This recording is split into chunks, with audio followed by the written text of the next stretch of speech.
the strained calf muscle. Doncic was in the starting lineup. In 24 minutes, he contributed 14 points and 4 assists. When Doncic gets in shape and loses a few pounds, Lakers Nation will see his true value. The Lakers have won 6 straight and 10 of their last 11 games. The Charlotte Hornets have asked the NBA to investigate the Lakers' physical exam of Hornets center Mark Williams. Williams failed the physical after he was acquired by the Lakers in a trade last week. The NBA rescinded the trade on Saturday, sending all players involved in the deal back to their original teams. Stay tuned on this situation. No debates, no speculation, just the info you need. That's your KBLA Sports Minute. I'm Ray Richardson. More news, opinions, and conversation when we come forward on KBLA Talk 1580.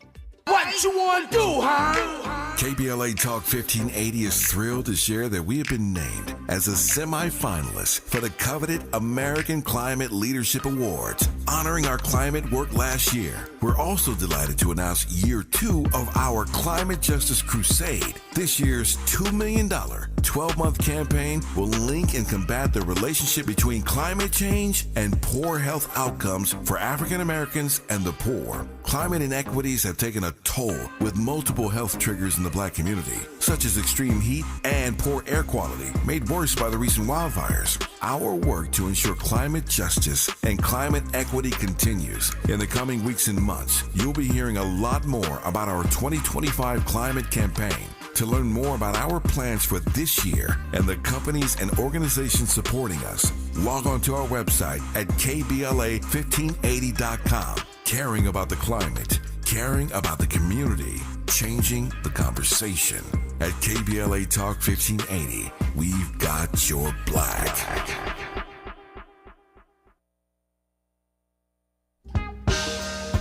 See those flowers, they need love. See the bluebirds, they need love. See the babies, they need love. All God's children, oh, need love. See your mother, she needs love. And my father, he needs love. That's true, baby. And I need love too. See those rain. Not one of those Marvin tracks you hear often enough, but Marvin Gaye sounding awfully good today. Okay, in this hour, as promised, I've been looking forward to this conversation just in time for Valentine's Day with author Victoria Christopher Murray, who will take us inside the forbidden love affair between the woman who kicked off the Harlem Renaissance and a famed civil rights leader in her historical novel, Harlem Rhapsody. Who is this woman? Glad you asked. Jessie Redmond Fawcett is her name. And who is this famed civil rights activist? W.E.B. Du Bois, with whom Jessie had a decade-long affair and parallel marriage. This is juicy stuff, but there's so much more to this book than just that part. I am delighted to welcome Victoria Christopher Murray to this program. Victoria, how are you today? Good to have you on the program. I'm good. Great. Thank you for having me. It's my honor. I'm delighted. I'm glad we have an hour. There's a whole lot to unpack in this book, Harlem Rhapsody. So I thank you for the hour. Again, we can make a good use of it. Let me start broadly, and then we'll narrow it as we move through this hour, and of course get right inside the pages of the book. But it is not lost on me and all the brilliant folk who listen to me every day. I'm honored to have them. That we are celebrating the 100th anniversary of the Harlem Renaissance. That's a big deal. Of course, February is Black History Month, and we're going to be celebrating this much longer than 28 days. But when you think about where we are in this moment, celebrating 100 years since the Harlem Renaissance, tell me more. Yes, so it is interesting because as a writer, the Harlem Renaissance was so important to me. And because that's where it all began. That's where you had the very first book being published, being published and read about the Black middle class. Before that, all the books were just about Black characters as slaves and servants. So I stand on the shoulders of the Harlem Renaissance writers. Mm-hmm. When you think about, again, 100 years later and where we are, I don't mean to make you political, but where we are in this moment with systems and individuals in these systems, or people who oversee these systems, not wanting us to read certain books, not wanting us to teach the truth. Talk to me more then about the impact of the Harlem Renaissance 100 years later in a moment where we have people trying to turn away from some of this written material.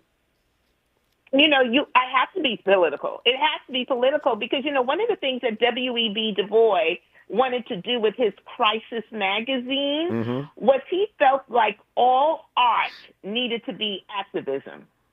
And that's what I feel like I'm doing. I've written lots of other art, books. Oh, yeah. I've written so many other books. But over the past few years, I've been focused on historical novels because I want to unfold and reveal this great history that we have. These people who have been erased or forgotten, I want to bring them to light, especially now when people are telling us that our history doesn't matter and that it can be erased. So one of the things I want to do is to stand on the words of what W.E.B. Du Bois wanted to do. Art is activism. And even with this book, bringing this to light, bringing these characters to light, their strengths and their flaws, I am bringing our history forward. And I refuse, it is at a time like this where I refuse not to be writing. I will be writing and writing our history. The more they try to ban us, the faster I will write. I love it.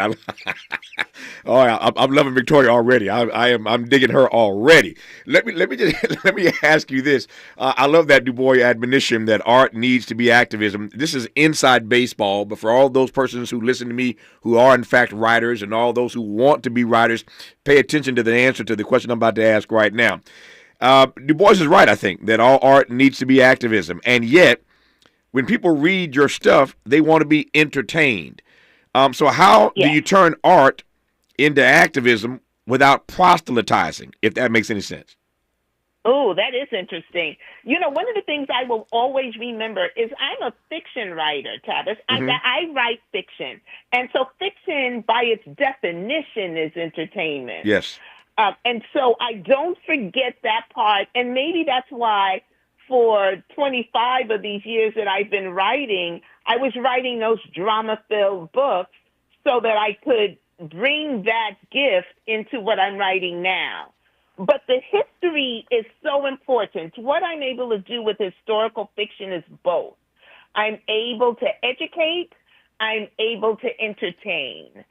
And I think when you bring both of that together, you're able to draw more people to reading this genre, which is going to be very important for us. Because people, let's face it, with what writers are competing against, all of these games and all of these shows and social media, we have to be as entertaining. But I can include the facts. I can include the activism. I can include the history, all wound up. I guess it's a spoon feeding people, and so they can accept it in a better way. 100 years after the Harlem Renaissance, this new novel profiles the literary midwife. That's her phrase. I love it. The literary midwife who discovered and nurtured literary giants like Langston Hughes, Zora Neale Hurston, all the while having an affair, a love story with the legendary W.B. Du Bois. It's quite a story. We haven't even scratched the surface yet. Glad to have her for the hour. You're listening right now, and I'm glad about it, to Victoria Christopher Murray on Tavis Smiley. Interrogating and unpacking. That's what we do around here. You're listening to Tavis Smiley. Texting privacy policy and terms and conditions posted at textplan.us. Texting enrolls for recurring automated text marketing messages. Message and data rates may apply. Reply stopped, opt out. Individual results may vary. Consult a doctor prior to use. You've lost so much weight. How'd you do it? I got medical treatment for weight loss through Zelty and lost 50 pounds. I struggled for the longest time, but Zelty makes it easy and affordable to get weight loss treatment 100% online. Zelty providers can prescribe FDA-approved weight loss medications clinically shown to help people lose weight, like Wegovy, Zepbound, and others. I've heard those medications can help you lose weight, but aren't they expensive? Zelty can help get the medication covered by insurance, so it's as little as $0 a month. What if you don't have insurance? No problem. Zelty may be able to help you get other GLP-1 medications for 80 to 90% off the price of name brand medications. I'm ready to start losing weight. How do I get started with Zelty? Just text. Text SUNNY to 200-300 to get started today with Zelty and see if weight loss medications like Wegovy and Zepbound are right for you. Don't wait. Text now for a link to your exclusive offer. Text SUNNY to 200-300. That's SUNNY to 200-300. SUNNY to 200-300. Make a move into a home of your own. With City National Bank's Ladder Up Home Loan Grant, you could receive up to $20,000 that you never need to pay back. Use it toward your down payment, save on closing costs, or to buy down your mortgage rate. Find out more at cnb.com/ladderuphome. City National, here for every stage of the journey. Property must be in a qualifying market in California, New York, or New Jersey. Additional terms and conditions apply. Not all applicants will qualify. Terms are subject to change without notice. City National Bank is an equal housing lender. Member FDIC. NMLS number 536994. I have a dream today. The road to freedom wasn't paved with just big moments. It was built day to day, step by step, voice by voice. This February, experience Black History Month through the stories that shape Los Angeles and beyond. KBLA Talk 1580, where Black history lives. Want to play a game with me and Dad? Mommy's not feeling good. You need to vaporize that cold. Vaporize? Yeah, with Dayquil VapoCool. It's Dayquil plus a rush of Vicks vapors. Whoa. Come on, honey. Let's let Mommy rest. You guys are amazing. And so is Dayquil VapoCool. Dayquil VapoCool, the vaporizing daytime coughing, aching, fever, power through your day medicine. And to vaporize sore throat pain, try Vicks VapoCool drops. Use as directed. Keep out of reach of children. He's a paradigm pioneer and the top-rated African-American talk show host in the nation, according to Talkers Magazine. You're tapped in with Tavis Smiley right now. You're tapped in with Tavis Smiley and Victoria Christopher Murray. I'm honored to have on this program. Her new book is called Harlem Rhapsody, as you well know. She is the author of those instant New York Times bestsellers and cult phenomena, for that matter, The Personal Librarian and The First Ladies. But this is her first historical novel, and I'm delighted to have her on this program to talk about Harlem Rhapsody. Let me ask a couple more broad questions, Victoria, if I can. Then I want to get right inside the book here because I think this will frame where I think we want to go in this hour. So let me just tell a quick story. When I was just a kid many years ago, I took my very first trip out of the country, and I've told this story, parts of it before, and of course I wrote a book about it. But Maya Angelou was like a godmother to me, and she took me on my very first trip out of the country to Africa. We're in Ghana for like 10 days. I'm just a kid, literally, and I'm carrying Maya's bags around. But all that I got to see and experience, and she was there, believe it or not, giving the annual Du Bois lecture at Du Bois's home and museum there in Accra. So we were there at the Du Bois, the president, Jerry John Rawlings at the time, literally met us at the hotel. We landed, went to the hotel, about to check in. Presidential motorcade pulls up and says Maya Angelou will not stay in a hotel. The president insisted she stay at the presidential palace. So we never checked in. We went to I'm a kid now. We're going to the presidential palace in Ghana. I'm hanging out at the palace. I'm carrying Maya's bags for 10 days. She's giving this Du Bois lecture. Maya had lived in Ghana years earlier in her life, so she returns to Ghana for this major lecture, and everybody shows up. Stokely Carmichael, Kwame Ture is there. Miriam Makeba is there. Hugh Masekela is there. Dr. John Henry Clark is there. The list goes on and on of all these persons who will come back to Africa, to Ghana specifically, to hear Maya give this lecture. So I'm there for 10 days, and in the evening times, sometimes in the mornings, I would just be sitting in the floor talking to Dr. Angelou, talking to Mother Maya, as I called her. And at one point, we got into a conversation about my hero. This audience knows I regard Dr. King as the greatest American this country's ever produced. That's my assessment. King is my guy. And I recall very vividly, and always will for as long as I live, Victoria, Maya cautioning me about deifying and mythologizing Dr. King. You know where I'm going now, don't you? She warned me against deifying this guy. I was a King student. I loved Dr. King, still do. But she was trying to say to me as gently as she could, because she knew both Martin and Malcolm personally. They were her friends. Maya's birthday, incidentally, is on April 4, the day they killed Dr. King, April 4. So her birthday is on the day of his assassination. So she's trying to gently warn me against deifying this guy, trying to say to me that Martin was a public servant, Tavis. He wasn't a perfect servant. And so she did it as gently and as sweetly as she could so that I wouldn't put Martin on this pedestal. I say all that to ask how it is that you write about these black heroes, these black sheroes, how we tell their story. We're talking Zora Neale Hurston and Langston Hughes and Jesse and Du Bois. How do you tell these stories in historical novel form without mythologizing, without deifying these black heroes and black sheroes, if that makes sense?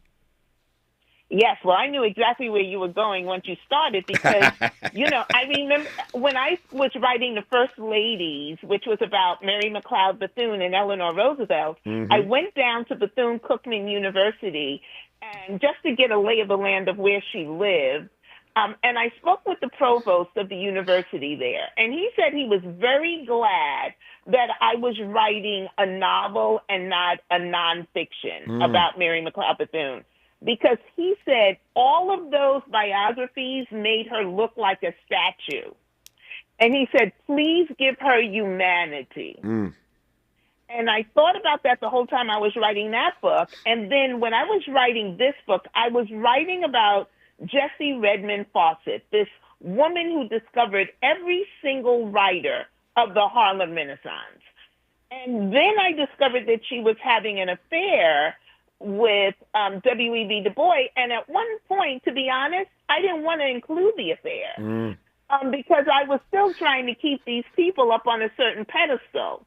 But when I tried to leave out the affair, which was really central to some of the things they accomplished together, I realized there were plot holes. And so I had to come to the point where these two people, Du Bois, who I've known my whole life, studied my whole life, wonderful civil rights activist, so much he accomplished for us. Jessie Redmond Fawcett, this new woman who I was meeting, but she was the first black graduate from Cornell University, the first black woman to be a Phi Beta Kappa, the first literary editor of The Crisis. I had to realize that these extraordinary people were doing something very ordinary.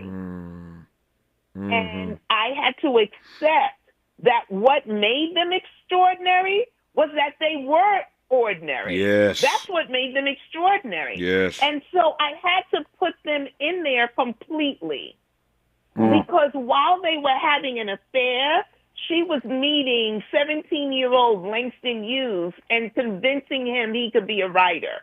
While they were having an affair, Dr. Du Bois was traveling around the world with the Pan-African Congress, representing colored people of the world. While they were having an affair, they were starting a literary movement. They had the very first magazine for black children. We haven't even really come back with that. The Brownies books, where 50 years after emancipation, little black kids could see positive images of themselves. They were doing all of that extraordinary work while having an ordinary affair. And that's what made them extraordinary. This is getting rich, as we say around here, Victoria. It's getting rich. I'm going to keep following you. Before we get too far afield, I want to come right back to this advice that you received when you were in Florida visiting the university. And somebody told you, the provost told you to give her humanity. Let us see her in a textured, multi-layered way. Give her some humanity in this novel. I am fascinated. I think I get this. How does a novel allow you to do that in a way that nonfiction would not have? Oh, that's a very good point, because I think in a nonfiction book, you're just stating the facts. Okay. Just the facts, ma'am, just the facts. There you go. you would have said, I know I'm aging myself a little bit here, right? It was a great line, though. It was a great line. One of the great lines in movie history. I love that line. Go ahead. Yeah. Yeah. And so while you're just stating the facts, you don't get to tell their feelings. Yeah. because biographies are not about their feelings. Mm-hmm. It's about the facts of everything that happened. So when I'm writing fiction, what I really try to do is to study the people ahead of time. Mm-hmm. And then I give them motivation. I give them a reason for having an affair. When I discovered their affair in a nonfiction book, all the biographers said about Du Bois and Jesse was that they were star-crossed lovers and they had a parallel marriage. I didn't even know what that meant. I know star-crossed lovers means, like Romeo and Juliet. I didn't even know what a parallel marriage was. But I was able to take his words and then I could give motivation and feelings behind it. So I could take those, he just stated star-crossed lovers, and I could give them a history that was built on them being star-crossed lovers and how they got that way and why they got that way and what would have happened if he had met her first. Mm-hmm. You can't do that in a biography. There you go. Because you're just sticking with the facts. But what I can do is study them, and I can make educated guesses. That's why it's called fiction. I don't have anything to base their feelings on, Mm-hmm. but I have made an educated guess. Mm. What did you discover a parallel marriage to be, Victoria Christopher Murray? Oh, so when I was writing the book, I just kept saying, okay, I don't know. I just kept saying, so I had her, what I had her doing was being involved in all parts of his life. Mm-hmm. Like when the tailor came, the tailor talked to her about his suits. So it wasn't, I had her in his life beyond just the professional side. But I was interviewed recently, and somebody said they felt the parallel marriage meant they had a 14-year affair. And she said that lasted longer than some marriages. Mm-hmm. She felt that it was the length of time that gave it a parallel marriage. What I did was make the actions behind it. Like, she was involved in more than his professional life. She was involved in this personal life. She was the one that spoke to the tailor. She was the one that made sure he went to the doctor. She was the one that did all those kinds of things that a wife would do. I want to get to the Crisis magazine that you raised earlier and how she found herself working for Du Bois at the magazine. We'll get to that, I promise, in a moment. But I am curious, I know the audience is as well, because I'm always fascinated by these characters that I have heretofore not been introduced to, and I'm thankful to you, Victoria, for introducing us, that is, to Jesse in this book. But tell me more about her. You gave us some biographical information. She's the first black woman to finish Cornell, et cetera, et cetera. Tell me more about Jesse. So Jessie was raised by her father because her mother died not too long after she was born. Mm-hmm. And her father, Redmond Fawcett, was a pastor who remarried a widow who was a white Jewish woman. Mm. And it was her stepmother, Bella Huff Fawcett, who raised her. So it was a white Jewish woman who converted to Christianity to become his wife. And it was this very strange thing because he had 7 children. She had 3 children. This was the late 1890s, and I couldn't figure out why would a white woman marry a black man with 7 children during that time. Mm-hmm. I mean, we're talking about Jim Crow, everything.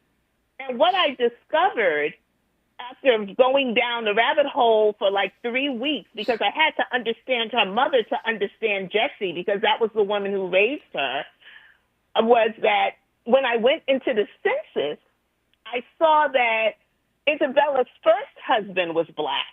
Mm. She was a staunch integrationist, the term I had not heard before, but that was after abolitionists, they became integrationists. Mm-hmm. And she believed in the complete integration of the races. Like, she was going to do it herself if she had to. Literally. She married one black man and had 3 mixed children. She married another black man, had 3 more children. She was going to integrate this country herself if she could have to. But that was the woman who raised Jesse. Mm-hmm. And I think that was very interesting because that was a woman who lived in both worlds. She was white. And so she had certain advantages that her stepdaughter, did not have. And so she made sure that Jesse went to certain schools. She made sure that she went to the Philadelphia High School for Girls. Then she made sure Cornell wasn't her first choice. She couldn't go to her first choice because she was black. But she ended up going to Cornell. So her mother really pushed her. Her mother encouraged her reading. Her mother encouraged her writing. That was the person who really raised Jesse. So Jesse was this very proper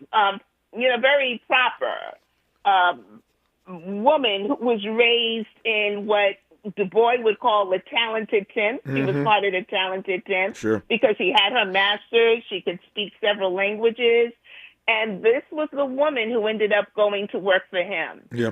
I've got 2 minutes right now. We'll continue, of course, when we come forward. I told you I need this whole hour and some to unpack all this in his book.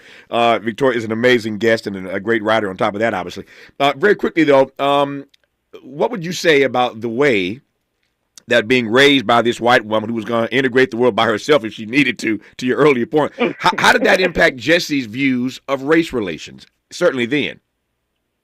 Yes, so she had more patience, I believe, with white people than Du Bois had. Yeah. Like, if you know what so Du Bois, who really had a lot of white friends because he founded the NAACP with a bunch of white people. That's people right. think black people founded the NAACP. It was white people. That's right. So he had a lot of white friends, but he had very little patience with white people. Like in the book, there's great discussions on who should be writing our stories. And he just believed it had to be black people. If it was a white man writing a play, he did not care if it was a black character up there. He did not believe that white man should be writing the play. Whereas Jesse felt that the first time that play came on, Emperor Jones, which was written by a white man, but it was the first time ever a black man was on the stage, Jesse felt progress. And Du Bois was impatient for progress. So sometimes they butted heads over that because I think because of her mother, she could see herself taking slow steps, the race, taking slow steps towards progress. And Du Bois was eager to get to that finish line. Yeah. It is not my way, while I'm in a conversation, to call it a great conversation. I leave that for the audience to decide. But this is a great conversation. I just need to say it. I'm delighted to have Victoria Christopher Murray as our guest. The book is called Harlem Rhapsody, more about the historical novel when we come forward on Tavis Smiley. For all the freedom-loving folk, this is Tavis Smiley. I feel like freedom. Robinhood Gold members can now enjoy the VIP treatment, receiving a 3% IRA match on annual retirement contributions. With Robinhood Gold, the perks of the high net worth are now available for any net worth. The new gold standard is here with Robinhood Gold. To receive a 3% boost on annual IRA contributions, sign up at Robinhood.com/gold. Investing involves risk. 3% match requires Robinhood Gold $5 a month for 1 year from first match. Must keep funds in IRA for 5 years. Go to Robinhood.com/boost. Robinhood Financial LLC member SIPC. Gold membership is offered by Robinhood Gold LLC. I'm Bree Wood with 4 Things You Should Know with BIN News. A federal judge in Boston extended the block on President Trump's buyout offer to federal employees, impacting over 2 million workers. The plan, challenged by labor unions, offers pay through September for those who resign. Over 60,000 workers have accepted the offer. Defense Secretary Pete Hegseth paused recruitment of new transgender individuals and suspended procedures for current service members with gender dysphoria following President Trump's executive order banning trans military service. A new Gallup poll shows support for transgender individuals serving in the military has dropped from 71% in 2019 to 58% now, mainly due to Republicans and independents. And Tiger Woods is withdrawing from the PGA Tour event he hosts to mourn his mother's death. He said he's just not ready and appreciates everyone's kindness. The tournament starts Thursday at Torrey Pines. I'm Bree Wood on the Black Information Network, your home for Black News First. The Crohn's and Colitis Foundation has been at the forefront of inflammatory bowel disease research and care for over 50 years. Learn more about research, education, and support at Crohn'sColitisFoundation.org. Is this the tiger? This is the KBLA Sports Minute with Ray Richardson. The Luka Doncic era with the Lakers is off to an impressive start. In the debut game for Doncic in a Lakers uniform, the Lakers dominated Utah Monday night at Crypto.com 132-113. It was the first game for Doncic since Christmas Day. He had been sidelined with a strained calf muscle. Doncic was in the starting lineup. In 24 minutes, he contributed 14 points and 4 assists. When Doncic gets in shape and loses a few pounds, Lakers Nation will see his true value. The Lakers have won 6 straight and 10 of their last 11 games. The Charlotte Hornets have asked the NBA to investigate the Lakers' physical exam of Hornets center Mark Williams. Williams failed the physical after he was acquired by the Lakers in a trade last week. The NBA rescinded the trade on Saturday, sending all players involved in the deal back to their original teams. Stay tuned on this situation. No debates, no speculation, just the info you need. That's your KBLA Sports Minute. I'm Ray Richardson. More news, opinions, and conversation when we come forward on KBLA Talk 1580. I have a dream today. The road to freedom wasn't paved with just big moments. It was built day to day, step by step, voice by voice. This February, experience Black History Month through the stories that shape Los Angeles and beyond. KBLA Talk 1580, where Black history lives. Wesley Financial Group is not a law firm. If you own a timeshare, don't miss this public service announcement from Chuck McDowell, founder of Wesley Financial Group. If you receive an unsolicited phone call or mail piece to discuss selling, renting, or especially canceling your timeshare, don't fall for it. If you really want out of your timeshare, hang the phone up immediately or throw that mail piece in the trash and contact your timeshare resort or Wesley Financial Group for assistance with your timeshare. As the only Inc. 500 timeshare cancellation company, our knowledge, experience, and results has made Wesley a trusted resource for over 40,000 families we've helped get out of their timeshare. Give us a call, and I'll send you our timeshare exit information kit free with the straight facts about your timeshare and all of your options for cancellation. Call for your free info kit, 800-511-2112. That's 800-511-2112. 800-511-2112. This is KBLA Talk 1580. Talk radio. That's music to your ears. We're unapologetically progressive. KBLA Talk 1580. Think It Up is an initiative to activate student-powered, teacher-led learning projects. Students and teachers, how can you spark great learning experiences in your classrooms today? Join at thinkitup.org. Paid for by government.com. Did you know? The United States Mint has issued a new Morgan silver dollar coin in proof condition for the first time. Not only that, they are also minted in 99.9% pure silver for the first time ever in history. Coin experts are calling this an amazing opportunity for anyone that knows the enduring popularity of Morgans. But you must hurry. Only 400,000 of these legal tender silver dollars were issued. These first ever Morgan silver dollars are brand new with stunning mirror-like finish, minted by the iconic San Francisco Mint. Call now and you're guaranteed a new first ever 99.9% pure silver proof Morgan dollar. To learn more, call 1-800-973-9717. If you order now, you will receive a free coin collector bonus pack, a $25 value, free with every order. Call 1-800-973-9717 now to secure your new Morgan silver dollars before they are gone. That's 1-800-973-9717. The following is not a contest and is a paid advertisement by Family Vacation Getaways with the purpose of soliciting sales or vacation ownership. For complete details, please visit fvgradio.com. If you want a complimentary stay in Cancun at a luxury resort,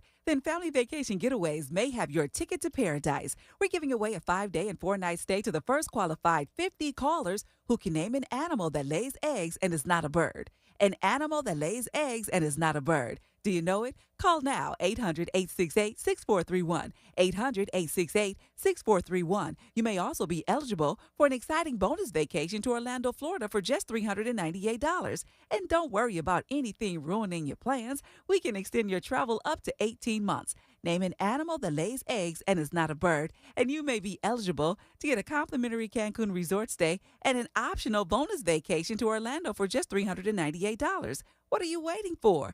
Call 800-868-6431. Again, call 800-868-6431 and give us your answer. Freedom is an endless meeting. So let's get back to it with Tavis Smiley. Tavis Smiley and Victoria Christopher Murray, who I'm honored to have on this program. Her book is called Harlem Rhapsody, a historical novel, and this conversation is beyond beautiful, and I'm anxious to continue. Let me just jump right in and make the most of the time I have left with Victoria. So we were talking moments ago, Victoria, as you recall, about Jesse's mother and the other good white folk who show up in this story. I wonder, since we're talking about 100 years since the Harlem Renaissance, I wonder if you might say a word about these white patrons of black arts. You sort of you raised it earlier, but say a bit more about that. Yeah, it's really interesting. I read an entire book about them. They were called Miss Anne. The book is called Miss Anne, the White Women of the Black Renaissance. Mm-hmm. And these were women who were patrons, as you said. With them, because of them, Langston was able to write his first novel. These white women just believed in black creatives. And so, for example, Charlotte Mason Osgood, who was the patron for Langston Hughes, gave him $1,500 a month. So think about this. This is 100 years ago. That's a lot of money. Heck yeah. But she also paid, she paid for his... also paid for his apartment and his clothes. Woo. And she was an older woman. She was in her 70s, and, he was in his 20s. So there wasn't anything going on between them at all, except sometimes she would ask him to escort her to the Harlem Symphony or go to a new restaurant up in Harlem. She was fascinated with black people. Yeah. And this is where it got interesting, because the reason they were fascinated with black creatives was they felt that black people were more creative than white people. Mm. And so as soon as you start hearing that, you start getting uneasy because you're like, what does that mean? Oh, yeah. And she started saying that black people were closer to the earth. Mm. Now, I read that. I didn't know what it meant, but I put it in the book. I had Langston telling Jesse that Charlotte said that he was closer to the earth, and I have Jesse saying, what does that mean? And Langston says, I don't know. Maybe she knows I like to walk around barefoot. I don't know what it means.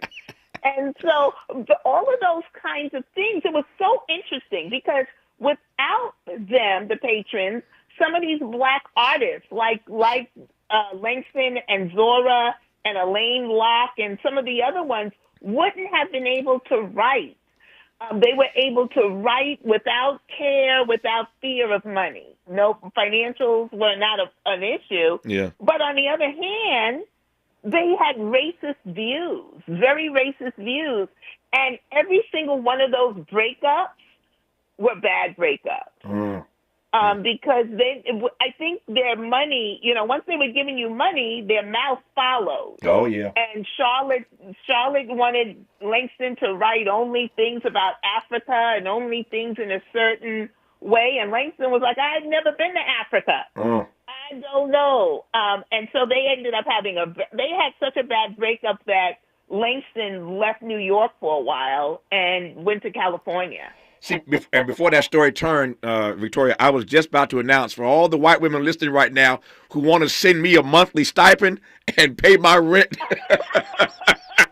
so I can sit in this chair every day. And yes, I can do my work every day in this chair. I'm happy to take your phone calls. Here's my email address. Here's my phone number. And then the story turned that the white women then felt entitled. I'm like, hold up. Okay, maybe I shouldn't make that announcement, inviting the white women to send me their money so I can do my work every day a little bit better.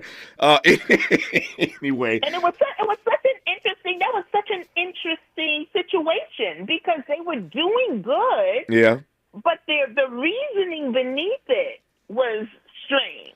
Yeah, I mentioned Dr. King earlier, and one of my favorite King quotes is that there's some evil in the best of us and some good in the worst of us. So even people who are well intentioned, they suffer from these blind spots. I mean, how it is you could support Langston Hughes and Zora Neale Hurston and all these other great writers of the Harlem Renaissance, and then still espouse your racist views. It's troubling, but we are complex people. We are complex people. Yeah. Let me ask you then how did again? I'm asking questions to give you some space to create, but not to give too much of the story away. How would you answer the following question about how Jesse got into Du Bois's sphere anyway? How did she get into his space? Yes, and that's a good question. So in 1903, January 3rd, 1903, her father passed away. Mm-hmm. And she was one of 7 children, only 2 who survived to past the age of 20. So she was one of 2, and she was very close. She was the youngest of the 7, very close to her father. Mm-hmm. She was at Cornell when he died, and they were reading a book together called The Souls of Black Folk when he died. Mm. And so she wasn't sure if she was going to finish it, but 3 days before the end of the year, of that year, she finished that book. And she reached out to Dr. Du Bois, and I'm always so fascinated with her father died 3 days into the new year, and 3 days before the new year ended, she reached out to Du Bois after she read his book just to tell him how wonderful it was and how it filled in some questions for her now that her father was gone. And so he responded to her, and I think he responded to her just because, this is 1903, just because she was a young woman who said that she had lost her father. And so he became a mentor to her. So he encouraged her. He got her a summer job at Fisk University. He encouraged her to go get her master's. Over the years, they just were communicating through letters mostly, maybe a few phone calls, but letters mostly. And he was her mentor and her guidance counselor and the person that she could talk to about all kinds of things. And then in 1914, they met. And when they met in person, she was a beautiful woman, and Du Bois was Du Bois. And that's when it turned. And so from there, he invited her to New York, I believe, to have her closer as a literary editor, because there wasn't a literary editor before her, and there was never a literary editor after her. At the Crisis magazine, you mean? The Crisis. Yeah. The Crisis magazine. Sure. And so there was only one literary editor ever. Why is that? And so he brought her from Washington, D.C. to New York. And I believe that he thought she was going to do some good things because he loved her writing. Like, he also encouraged her to go to France during the summer of 1914 to study French. Yeah. I mean, he did great things for her as a mentor. And he saw her writing. He published some of her thought pieces in the Crisis magazine because he was the founder of that magazine, which was a magazine for the NAACP. And so they were working together on that in that level. Yeah. What do we know about her work? We've talked about the relationship. What do we know about her work? How good a writer was she? She was a literary editor, and to your point, there was not one before her, and there wasn't one after her. I ain't mad at Dr. Du Bois, but that doesn't mean that she didn't do good work at the same time. She did amazing There work. you go. She did amazing. She was an amazing writer. And here's the thing. She could write in French or English. So she would write in French and translate into English for the magazine. She would take French poems and translate them. She would have literary salons at her home where she encouraged all of those young writers to speak in French because she felt you were a better writer when you could speak different languages because you had to study words. Yeah. And so Langston, I had letters where Langston wrote in French, where County Cullen was speaking in French, all of those kinds of things. She was a great writer. And not only was she a great writer, she transformed literature. She wrote, as I said earlier, the very first novel of the Black middle class. Very first. Yeah. Very first black person. She wrote it of college-educated people. And Tavis, she couldn't get it published at first because I have letters where the publishers said to her, your writing is good, but we don't recognize these people. You have black people making decisions like they're white. And so she couldn't get published at first, but finally one of the larger publishers was called Bonnie and Liverite at that point. They're no longer in business. Right. But they published her, and she was the first one, and the night of her launch party, which was March 21st, 1924, they declared that the start of the New Negro movement, which today we call the Harlem Renaissance. So not only did her book start it, but she kind of put the pipeline in with the other writers. We'll talk about that pipeline when we come forward and what a pipeline it was. Zora Neale Hurston, Langston Hughes, County Cullen. We'll talk about that part of the story. The book is called Harlem Rhapsody, a novel. The author of that book we are honored to have as our guest right now, Victoria Christopher Murray on Tavis Smiley. From Lamert Park with love, this is Tavis Smiley. Joe Montana here. In my football days, I knew the importance of a strong defense. Now I'm sharing how you can help defend your health against pneumococcal pneumonia and invasive pneumococcal disease.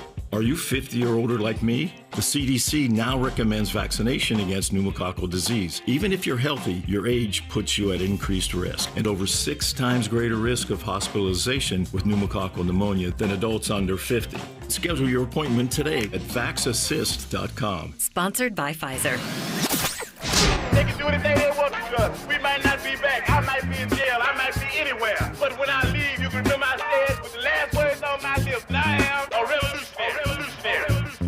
On Saturday, February 22nd, you are invited to A Night with the Panthers, a special fundraiser dedicated to supporting Black Panther veterans who now require assistance with essential needs such as medicine, food, and housing. These Black Panther veterans championed human rights, fed the hungry, educated the community, and stood as powerful symbols of resistance and resilience. Despite their incredible sacrifices, loving and serving the people did not come with retirement plans or financial security. So, now it's our time to honor their legacy and ensure that they are cared for with the dignity they deserve. You can help by attending and supporting A Night with the Panthers, Saturday, February 22nd, 6:30 p.m. to 10 p.m. at the Project 43 Team Post Center, 6841 Crenshaw Boulevard, Los Angeles. For more information, contact Black Panther Party Breakfast at gmail.com or call 707-554-2784. That's Black Panther Party Breakfast at gmail.com or call 707-554-2784. This is a community call to action from KBLA Talk 1580.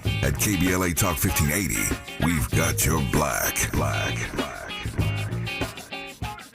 Lena Bloom for the Bail Project. Imagine you're stuck in a jail cell and you can't afford bail and someone offers you a way out. Just plead guilty and you can go home and kiss your kids goodnight. What do? What thousands have. You plead guilty whether you are or not. Cash bail makes poverty a crime. That's why the Bail Project helps those who can't afford it while fighting to end cash bail. Because freedom should be free. Brought to you by the Ad Council. Less monologue, more dialogue. Tavis Smiley continues right now. Victoria Christopher Murray, you were talking a moment ago about how Jesse pushed out and becomes the first to write the book that she wrote, but that pipeline, what a pipeline that was. County Cullen, Zora Neale Hurston, Langston Hughes. Tell me more about the pipeline. Yeah, and that's what's so interesting because the Harlem Renaissance, they had declared her launch party the beginning of the New Negro movement, but there wouldn't have been a movement if you didn't have any people to keep it moving. That's right. And so after Jesse, over the next few years, over 40 black books were published. That doesn't sound like a lot. It was a lot when you start with nothing. And we're talking about 50 years after emancipation, just 50 years. So after Jesse, Langston Hughes' book, Weary Blues, came out. County Cullen's book called Color came out. Gene Toomer, who she had taught at Dunbar High School, his book Cane came out. The list keeps going with Arna Bontemps and Zora Neale Hurston. And then once they had that success, then publishers wanted to come and get their own Black writers. Mm-hmm. And so it became a renaissance. It became this thing where sometimes, and I love my publisher, but sometimes publishers don't have the greatest imagination. And so they see the success of one book, Yeah. and they want that same book for themselves. Mm-hmm. And that's what happened. But she was able to put together a whole movement on whose shoulders we as readers and writers stand. Yep. Tell me more about that party on the 21st of March. Yes, and in fact, if you go into the New York Times on March 21st, 2024, they did an article on that party, and the first line says, Jessie Redmond Fawcett sat in this party and wondered how the party had been stolen from her. So the party was put together by Charles Johnson, who was the editor of the Opportunity magazine. He ended up later on becoming the first Black president of Fisk University. And fun fact, he is also the grandfather of Jay Johnson, who was the head of Homeland Security under President Obama. Sure. So Charles Johnson, so that was a fun fact to me when I found that out. So that was his grandfather who put together this party because he read There Is Confusion, which was the title of her book, and he said, this is the book that Black people have been waiting for. Wow. He said, before this time, all the books have been about Black servants and Black slaves. He said, but I didn't recognize those people. But Jessie, in your book, I recognize it. Yeah. And he said your book is like all of our biography. And he said that this is a time for us to bring you together with white publishers, white publicists. We need to have a little party with Black authors in the same room as white publishers so that we can show them that there's more of you out there. So at first he wanted the party to be about 20 people, but as he started planning her launch party, it grew to over 100 people. And they decided, without telling Jessie, that it was going to be a celebration of all the authors. So she got there thinking it was her launch party and she was going to speak. Yeah. And about 25 authors spoke before her, before they gave her 5 minutes to speak about her new book. I did not know that was the grandfather of Jay Johnson. Jay Johnson's a friend of mine, a regular on this program, was just on here a couple of weeks ago. When he comes back on again, I'm going to tell him what I learned from Victoria Christopher Murray in this conversation about his grandfather. Her book is called Harlem Rhapsody. Our remaining moments with her when we come forward on Tavis Smiley. Helping to stretch your moral and political imagination. This is Tavis Smiley. This is an ad by BetterHelp Online Therapy. When it comes to relationships, we often hear about the red flags we should avoid, but it's just as important to focus on the green flags. Think about how you want a relationship to feel, one where your boundaries are respected and you're encouraged to be your best self. If you're not sure what that looks like, therapy can help you identify those qualities so you can embody the green flag energy yourself and find it in others. Because whether you're dating, married, or building a friendship, it's time to form relationships that love you back.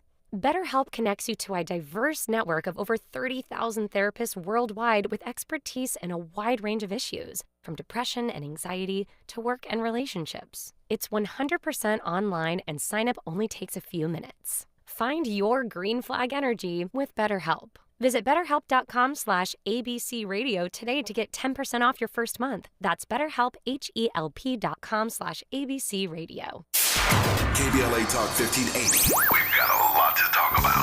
KBLA Talk 1580, connecting you with services and solutions. If you need help getting your resume in order, finding job training, or landing a job, we've got 3 great options for you. First, the City of Los Angeles has WorkSource centers across the area offering free job support. The California Workforce Development Board can help you with everything from GED prep to vocational training at no cost to you. On the federal level, the Department of Labor's American Job Centers offer a full range of services services for job seekers and businesses alike. Visit careeronestop.org, or for more info, just call California's Help Center or visit cwdb.ca.gov or call 916-657-1440. For the City of Los Angeles programs, go to ewd.lacity.gov or call 213-744-7300. All these services are free to help you get your next job. This is a community call to action from KBLA Talk 1580. Kadeen and Deval Ellis for P&G Good Every Day. Babe, guess what? We can save big on all our favorite P&G brands like Tide, Cascade, and Febreze.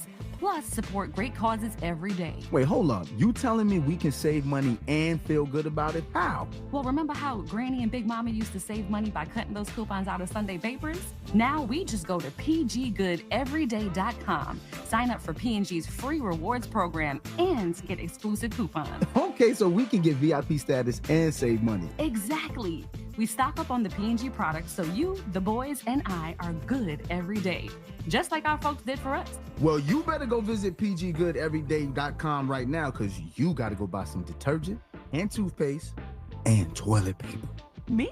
Yeah, you. And with all that extra cash, I got to go buy these new sneakers. It's okay, funny man. You got jokes. Boy, focus on these savings first. Visit pggoodeveryday.com.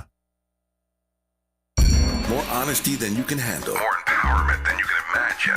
You're tuned in to Tavis Smiley. Tavis Smiley and Victoria. Christopher Murray, author of the new historical novel, Harlem Rhapsody. I have enjoyed this conversation even more than I thought I would. I knew it was going to be a great dialogue. It's been all that and then some. I've got 2 minutes left. I'll give it all to Victoria. And I want to close, I think, where this conversation began. I hope I've given you some insight into what this book is about. Harlem Rhapsody, a historical novel. I encourage you. You don't need my encouragement. You've heard the conversation. Go get it, and get it now. But the last 2 minutes to Victoria, to just close where we began with this this admonition from Du Bois, that art needs to be activism. Yeah. That art needs to be activism. In this moment, what does that mean for you, Victoria? Take it any way you want to take it. Yeah, what it means for me, and thank you for, this has been wonderful. Thank you for the great questions. But what it means to me is that everything I write now has to be important. And I have to, and it has to be I have to be mindful of the words that I'm putting down in the page. I've been writing for 28 years full time, so that's pretty good. But before I was more focused on entertainment, and now I'm more focused on education because it's more important now more than ever. And I'm hoping that people will come along on this journey with me, because we all have to stand up to not allow them to take our history from us. And everybody has to participate in this movement. I don't care what you do. I don't care if you're a writer or you're a singer or you're a painter or you weave baskets, whatever. We have to stand up for our history, because they're not going to give it to us. They're not going to allow it. We're going to have to fight for it. And every word I now write will be about us and our history and the good that we've contributed. Mic drop. And that's from an author who has over 3 million books in print. Her latest is the historical novel, Harlem Rhapsody, a novel. Victoria, Christopher Murray, thank you for your work. Thank you for your witness. Thank you for this conversation. Thank you for this book. Hope you enjoy the rest of your day. Thank you. It's been wonderful. Thank you so much. My great honor. More of Tavis Smiley when we come forward.